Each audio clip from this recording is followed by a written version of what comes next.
வணக்கம். இது ஏஐ தமிழ் முக்கிய செய்திகள். 2500 அறிவித்துவிட்டு மகளிர் உரிமைத் தொகை ரூ.100,000-K இழுத்தடிப்பதா? விஜய்க்கு ஸ்டாலின் கேள்வி. விரிவான செய்திகள். சென்னை மகளிர் உரிமைத் தொகை திட்டத்துக்கான தொகையை தங்கள் கட்சி அறிவித்தபடி ரூ.2500 என்று உயர்த்தி வழங்க கால அவகாசம் தேவை என்றும், மே மாதத்துக்கான தொகை விரைவில் வரவு வைக்கப்படும் என்றும் முதல்வர் விஜய் கூறிய நிலையில், அதற்கு திமுக தலைவரும் முன்னாள் முதல்வருமான மு.க. ஸ்டாலின் கடும் கண்டனங்களை தெரிவித்துள்ளார். இது தொடர்பாக ஸ்டாலின் தனது எக்ஸ் பக்கத்தில் பகிர்ந்த பதிவில், மே மாதத்துக்கான கலைஞர் மகளிர் உரிமைத் தொகையை 15ஆம் தேதி வரவு வைக்க வேண்டும். ஏற்கனவே உள்ள திட்டத்தை தொடர இப்போது எதற்கு அவகாசம்?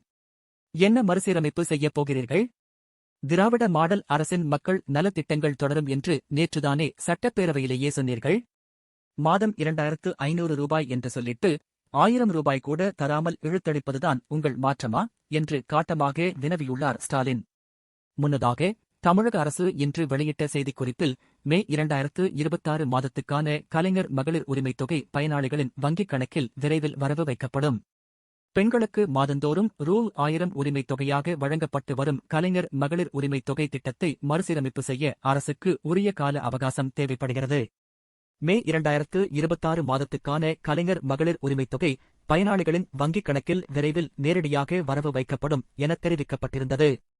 இந்நிலையில் ரூ.2500 தருவோம் என்று சொல்லிவிட்டு ரூ.1000-K இழுத்தடிப்பதா என்று ஸ்டாலின் வினவியுள்ளார். இதற்கிடையில், ஏற்கனவே நடைமுறையில் இருந்தது போலவே கல்லூரி மாணவ மாணவிகளுக்கான ரூ.1000 உதவித்தொகை இன்று காலை வரவு வைக்கப்பட்டது சுட்டிக்காட்டத்தக்கது. கடந்த பிப்ரவரி 13ஆம் தேதியன்று கலைஞர் மகளிர் உரிமைத் தொகை திட்டத்தின் பயனாளிகளான 1.31 கோடி பேருக்கு ரூ.1000 விடுவித்தது அப்போதைய திமுக அரசு. அது 3 மாதத்துக்கான முன்பணம் மற்றும் கோடைக்கால சிறப்புத் தொகை என விளக்கமளிக்கப்பட்டது. மேலும் மீண்டும் திமுக ஆட்சிக்கு வந்தால் மகளிர் உரிமைத் தொகை ரூ.1000 உயர்த்தி வழங்கப்படும் என அப்போதைய முதல்வர் ஸ்டாலின் வாக்குறுதி அளித்தார். அதேபோல் அதிமுகவும் தனது தேர்தல் அறிக்கையில் தற்போது மகளிருக்கு வழங்கப்பட்டு வரும் மாதாந்திர தொகை ரூ.2000 ஆகஸ்ட் உயர்த்தி வழங்கப்படும் என தெரிவித்திருந்தது.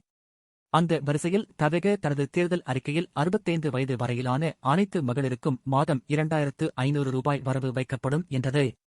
இது பெண்கள் மத்தியில் பெரும் வரவேற்பை பெற்றது.